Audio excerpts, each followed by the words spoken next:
Has anyone else noticed that there's a community of dudes on the internet that's always trying to expose someone else? They're always attacking other content creators. And then when those people begin to snap back, then the dude that initiated the beef will start playing victim. Everybody don't like me. I'm so alone. You can't trust anybody. They don't like me. Poor pity me. But yet they were the ones that started the feud. It's just like these Haitians and these Africans and, these different groups of immigrants that come after foundational Black Americans. And I personally believe that foundational Black Americans should stop responding. Just remain in your lane. Let them talk. Because they're only clout chasing. They want your attention. They're begging and pleading for your attention. So when they put out a video and they say something about Black Americans and Black Americans respond, then these same Tethers will start saying how Black Americans are xenophobic and how Black Americans are racist and how Black Americans don't like this group and we don't like that group and we don't like that group and, poor pity me. Nobody likes me. Why do Black Americans want to separate themselves from us? We're all the same people. We want peace. We want unity. But these same people forget that they were the ones that initiated the feud. I recall when Africans first started migrating to America, they referred to us as the white man. They say we dress like the white man. They say we sound like the white man. They were the ones that started saying that they are not Black. I am not Black. I'm Ghana. I am not Black. I'm Nigerian. I'm not Black American. They made sure that they let you know that they are not Black Americans. We're not the Akatas. But now I'm hearing them cry saying like, you call me an African booty scratcher.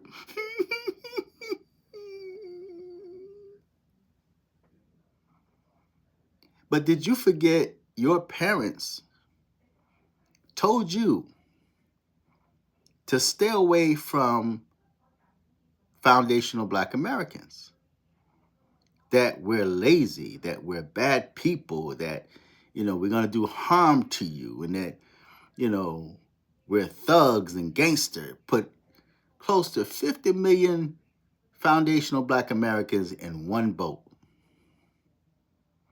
And now everyone is crying and playing the victim, saying that we don't like them, that we're racist against them, and that we don't like Africans and we don't want to accept Africans and don't want to be African.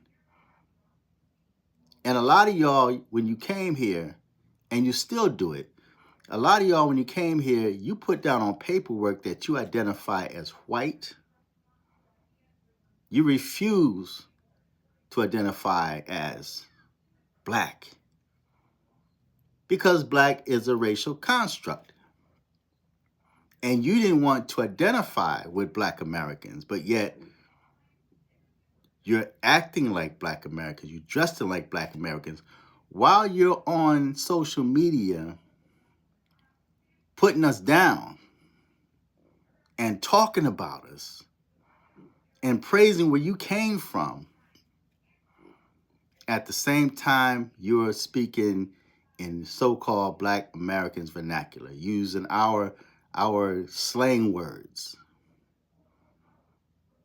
but yet you claim to be better. And I don't usually get into that like, oh, you think you're better than me, you're better than me. I care less. And like I said to an African earlier today, we care less. We're not thinking about you. The only time we mention you is when Black Americans see y'all make comments about us. But we should stop doing that. We should stop responding. Pay you no mind. Don't support your business. And I made videos in the past. Do not support their business. Just mind our own business. We did good without you. Before Africans started coming here, before Jamaicans, before Haitians, we did a whole lot better before you even arrived on American soil. So if you're coming here to make money, then make your money. Do what you came here to do. Remain in your community. Continue to support your culture. Live in your culture. Dress your culture. Speak your culture. Nothing Black American should be a part of you. Stay in your lane. We would definitely stay in our lane because we don't think about you. Now, yeah, you have some Pan-Africans out there that's talking about, oh, we African, we all one. But like I mentioned in the past, these are people that they have that DNA where they believe that they are connected to Africa. And then there's the group that don't believe it. So if Black Americans decide to put foundational in front of Black Americans because a lot of y'all will come here and capitalize off of what Black Americans accomplished, a lot of y'all are saying like, oh, we created rap. Oh, we created R&B. We created this. We did this. We did that. You just arriving here. Now you're saying that all of these accomplishments that Black Americans had accomplished, you're now trying to take credit for it. The Essence Festival. Africans came here, an African bought it up, and then they wanted to Africanize it and capitalize off of Black Americans. Black Americans started delineating, stop supporting your business, and now they're opening soul food restaurants selling Caribbean food because they want to capitalize off of foundational Black Americans. But at the same time, they're telling you how they don't need you and how you're lazy and you didn't build nothing and you don't do nothing in your home country and the white man's doing this. And then you're bragging about how the white man allow you to come here, while at the same time speaking down on the white man, complaining about how racist the white man is, white supremacy. So the best thing for Black Americans to do, foundational Black Americans, the best thing that Black Americans can do is just ignore you. Pay you no mind at all. Stay in your lane. And I'm sure that you will stay in your lane because I don't see any of y'all wearing your African garments. I see you trying to impersonate Black Americans, but I don't see you. And I'm sure on the continent, you guys are not dressing the way you're dressing here. Right? So if Black Americans are that bad, and again, like I said, there's a whole community of people that will create online drama and then later play the victim when someone matches your own energy. So when Black Americans snap back, now you guys are, oh, nobody likes Africans. Y'all don't want to be African. Of course we don't. We're not Africans. Because you are the children of the slave catchers, the ones that put those foundational Black Americans that descended from Africa, that was a part of the transatlantic slave trade. Your ancestors were the ones that put them in that position. Your ancestors were the slave catchers, so how can we trust you?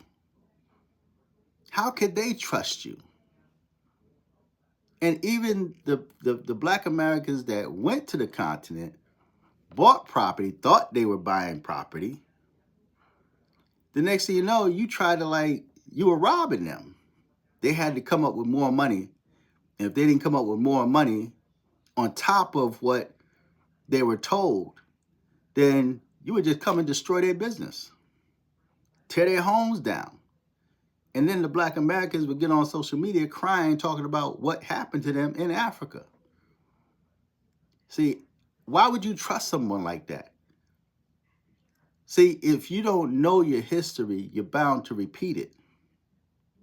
And a lot of y'all are too mesmerized by Africa.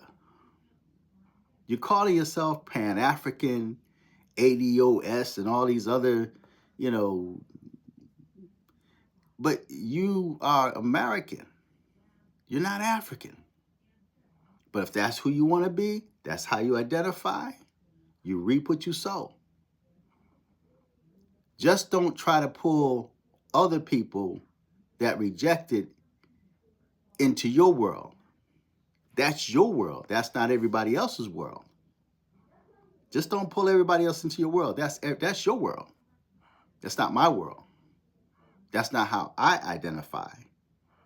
So if you're content with being an African, then be an African. But I don't see any of y'all giving up your passports. You'll speak down on America and the things that's happening in America, but I don't see any of you giving up your passport. If America was that bad, I'm sure that you would be on the first flight out. But none of you are doing that. And if you do go to another country, again, you don't give up that passport. You don't say, I'm completely finished with America. I'm burning my passport. Like I see a lot of y'all burning the American flag. I don't see any of y'all burning your passports. Because you're going to come running back with your tail tucked between your legs. Right? So there's a whole community, again, that play the victim after they create feuds. You create feuds with people, and then when people snap back at you, then you play the victim and talk about how everybody don't like you. And the number one thing that Africans always complain about, when I was a kid, they called me African booty scratcher. Every foundational black American at some point in time in life was bullied or they are the bully.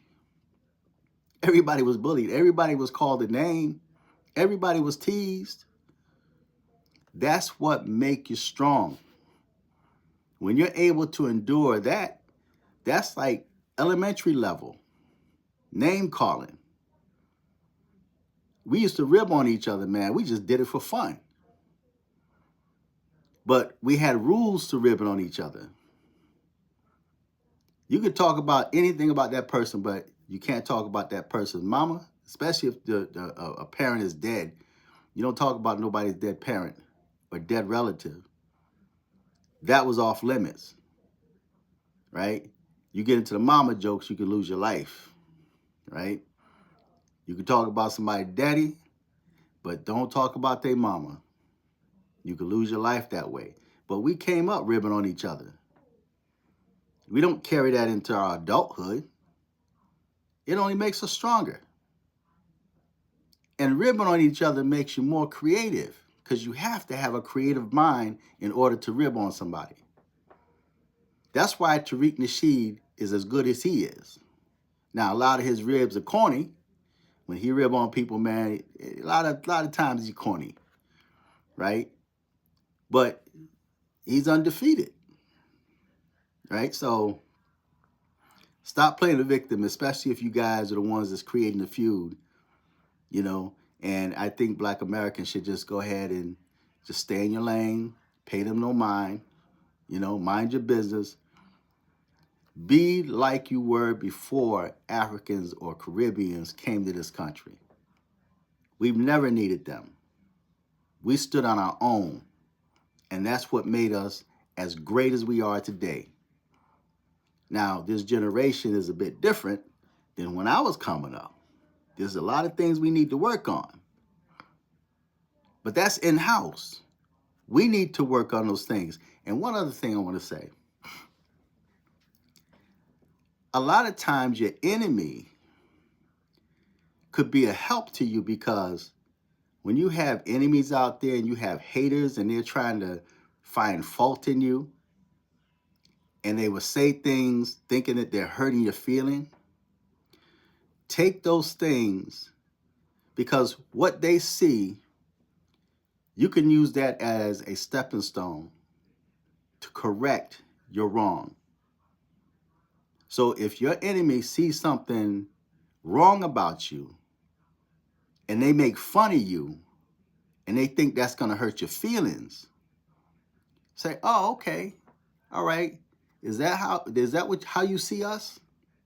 So now we know what we have to work on to better ourselves. So just use that. Don't complain. Don't cry, because in this modern time, man, too many Black Americans, your feelings, it's easy to hurt your feelings. Your feelings are too easy to hurt nowadays. You got to cry and make videos about it, but yet, okay, take that. Really? Is that how you see me? Okay, I need to work on that. And then you work on yourself, better yourself, and then your enemies have nothing to say about you.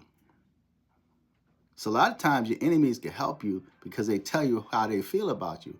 They tell you things that you don't see. And if you take what they say and apply it and better yourself, your enemy helps you out and they don't even realize it. But you don't sit here and cry and complain about it. You do something about it. So if they think that you're lazy, well, maybe you need to get to work and start bettering your own communities. Maybe there's things in your own community you have to work on. If your kids are out of control, okay, well, that's an area that you need to work on. Get your kids in order. Promote education. Promote excellence. You see how that game works?